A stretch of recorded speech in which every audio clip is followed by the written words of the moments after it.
Well, hey y'all, happy Monday.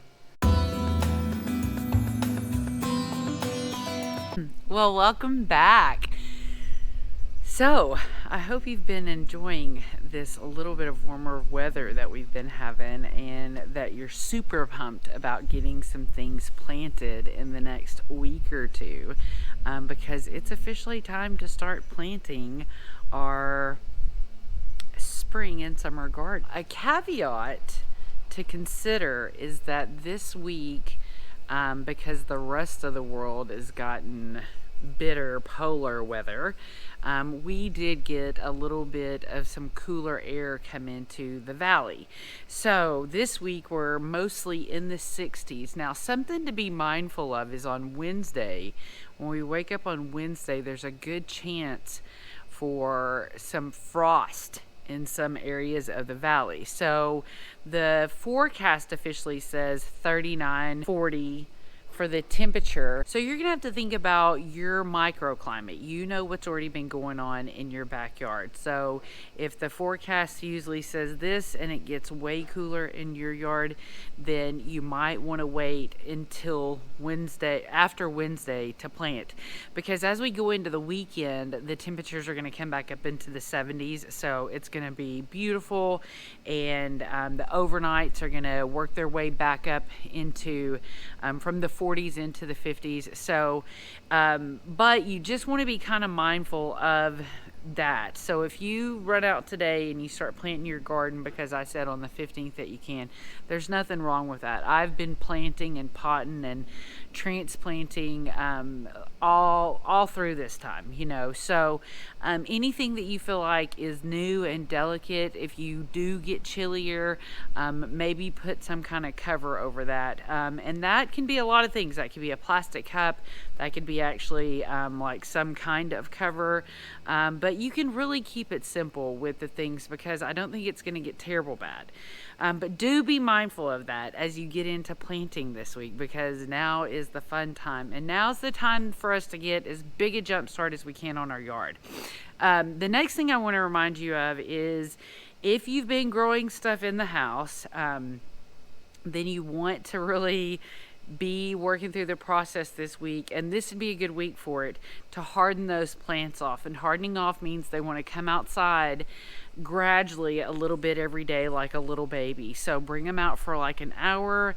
It's starting off kind of in a shady, dapple shade spot of your yard, and then do that for a day or two. Give it an hour, take it back inside.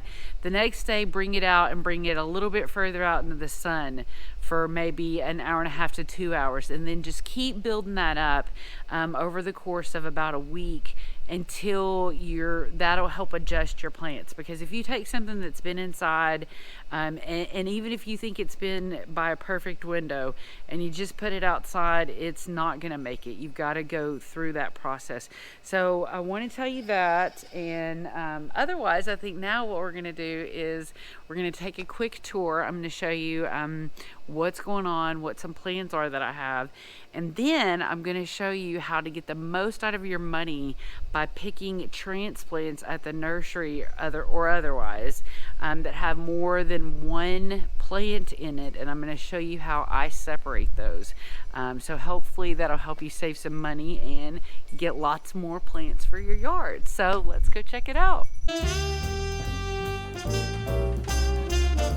Take a quick look at the strawberry bed over here. Everybody is happy as can be. This is the white one, and I do want you to know that they've got lots of strawberries at Summer Winds now. So if you do want them, and you do want maybe a chance at having strawberries, which it's going to be hard to, you definitely need to get them in as fast as possible. My calendula is starting to bloom, and I noticed yesterday, and look, this is kind of barely surviving. I need to get some water over here. But I noticed yesterday that this is so planted so thickly that I can go down in here and pull out little plants. So I'm actually gonna start transplanting some of these down here into different places. That's what I did right here, but I haven't watered yet today for my seedlings and stuff. So I'm gonna stick this in somewhere, and I'm gonna, not this stuff, not the thicker stuff, just this stuff down here that's thinner and that you can tell is just like way overseeded. I'm gonna move some of that around. Now this right here is a little tomato that I separated from a bunch of 3, and finally I've got some carrots starting to peek up, and this is a good 3 weeks. So remember that, because we can plant carrots all the way through, I think, until maybe May or something like that. But so remember, they take so long to come up, and just be patient with it. So chard is looking awesome. The sun is moving over a little bit, and I want this space opened up. So these 2 broccoli are my ones that I really care about collecting seed from, and the rest of them I'm just kind of letting be for a little bit. The bale is looking great. Picking peas every day. It's such a nice snack. We just love walking around and eating in the garden. So I've got a couple of tomatoes here that I put in that I got at Summer Winds, and then this here is, the seeds are almost completely mature. So now we just have to wait for them to dry out. So I'm gonna pick all of this, all of the other mustard greens, that's collard green in the middle. I'm gonna pick all that out so that I can plant in here. My lavender is doing phenomenal. She's gotten so big, and now she's starting to flower all over. So I'm super thrilled. And here you can see the heat this week kept me from getting another, this past week, kept me from getting another round of broccoli. So what we got now is we're heading into the flowering stage. So I'm gonna let, like I said, my 2 main ones are over there, but I'm gonna let those go. I got more carrots coming in over here, and I don't have quite as many carrots coming in. I don't know what this is. I know I didn't plant it. There's 3 there and there's 1 there, and I'm pretty sure I just need to pull them up. And so I still don't have that many carrots over here at all. I've got some over here, and I've got a couple of radishes.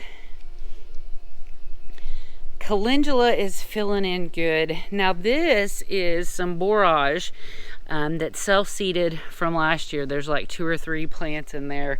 I did throw some seeds in there, but I think the borage is going to cover it up before they get there. These plants are seedlings. That's the kale, and these are 2 different kinds of romaine. This is a plant that I picked up at Summer Winds. This is one that one of the ladies shared with me. This pumpkin, I've got a place for it, but I'm going to show you next time. And this is one of Leslie's tomato plants. This is the Black Beauty. I got it planted up yesterday. We're giving my husband's wicking system another shot, so I got him a bell pepper to go in there.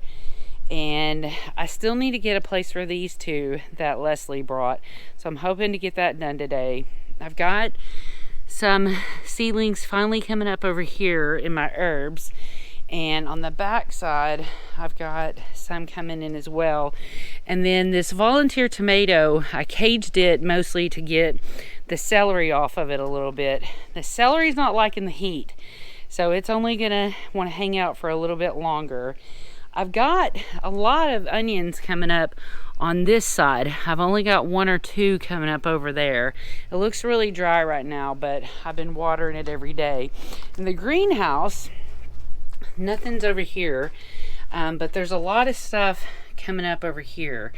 And I finally, all these cups are for little tomatoes or tomatillas that I need to pot up. So that is a little tour of my garden.